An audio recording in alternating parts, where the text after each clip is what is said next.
morning. Before I head to North Carolina, I wanted to speak for a few moments about what's going on our college campuses here.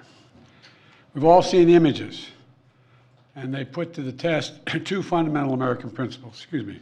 The first is the right to free speech and for people to peacefully assemble and make their voices heard. The second is the rule of law. Both must be upheld. We are not an authoritarian nation where we silence people or squash dissent. The American people are heard.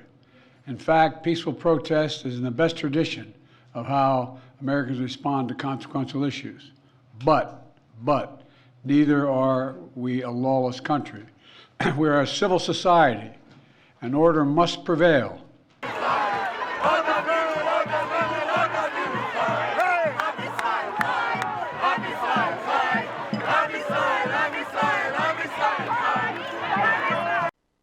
I think that he's caught in between two generational differences of worldviews.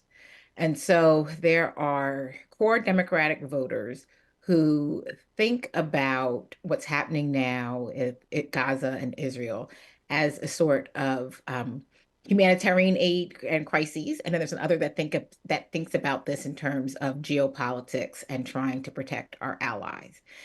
And it's really difficult here to play both sides, right? So it's to give aid and to support Israel, particularly from shielding them from criticisms from the UN, and then at the same time give human aid, give aid to Gaza in terms of food, medical supplies, shelter.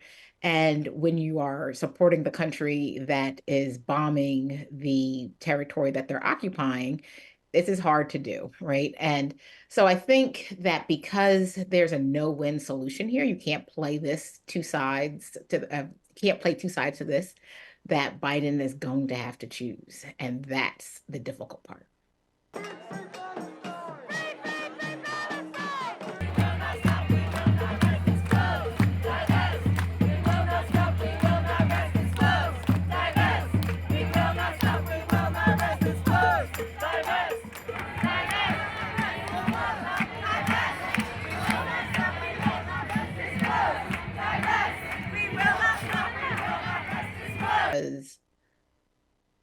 I think what the president's strategy has been thus far is to think that young people are going to be happy with the policies that they have passed, which are good things, right? Like climate change or student loan forgiveness, legalizing marijuana, going and talking about abortion access. So like these are things that do matter, right? But on the other hand, I don't think they matter for some voters as much as this humanitarian crisis or seeing what's happening in Gaza as a humanitarian crisis, as opposed to Israel trying to stamp out Hamas. So I think because their strategy is, well, look at all these good things that we've done, and maybe we should just not talk about the things that we can't do or won't do. That's not a great strategy. So in essence, I think that Biden administration might just be putting their hands up and saying, we're going to have to write off these voters that care deeply about this issue because there's no way that we can appease them.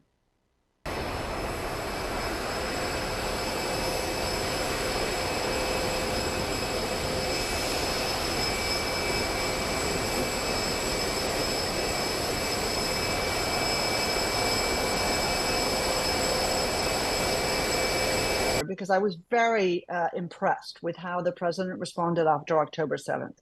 He was unequivocal. He was very supportive. He was morally unambiguous about the terrorist attack of October 7th and the horror that he saw, that we all saw.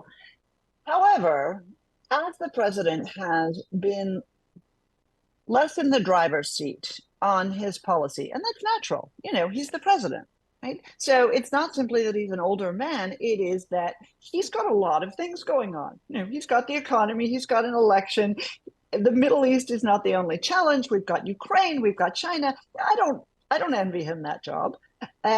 But as he has been less hands-on about the response, we've seen a lot of equivocation. I'll sign it. I'll sign it for you later. Yeah. To every college president, I say remove the encampments immediately, vanquish the radicals, and take back our campuses for all of the normal students who want a safe place from which to learn. But when you see that video of raging lunatics and Hamas sympathizers at Columbia and other colleges, no, but when you look at it, I say, where did these people come from? I don't know people like that. I mean, I deal with a lot of people. Where do they come from? Look, this has been a long time coming, not the explosion of anti-Semitism, not the creeping extremism of the far left of the Democratic Party, but the fact that there's been a real role change. When I was growing up, the Democratic Party was the party that supported Israel. 75% of American Jews vote for the Democratic Party. That is still the case, although I suspect it may not be in November of this year. And very slowly, but very surely over the last 20 years, that has changed. It is a sign that the Biden administration is run by a man who is 81 years old, right? Because he is of the old school of the Democratic Party. Almost nobody who works for him is. Okay. But that is the problem. That is the future. And that is what we see with the Democratic Party. The Republican Party is more pro-Israel. Now, are there people inside the Republican Party who are anti-Israel or anti-Semites? Let's be blunt, for sure. But they are more of a fringe within the party. They are less of a mainstream within the party. And so I suspect that we are going to continue to see this teeter-totter lean further and further over, in which the Republican Party becomes the party that supports Israel.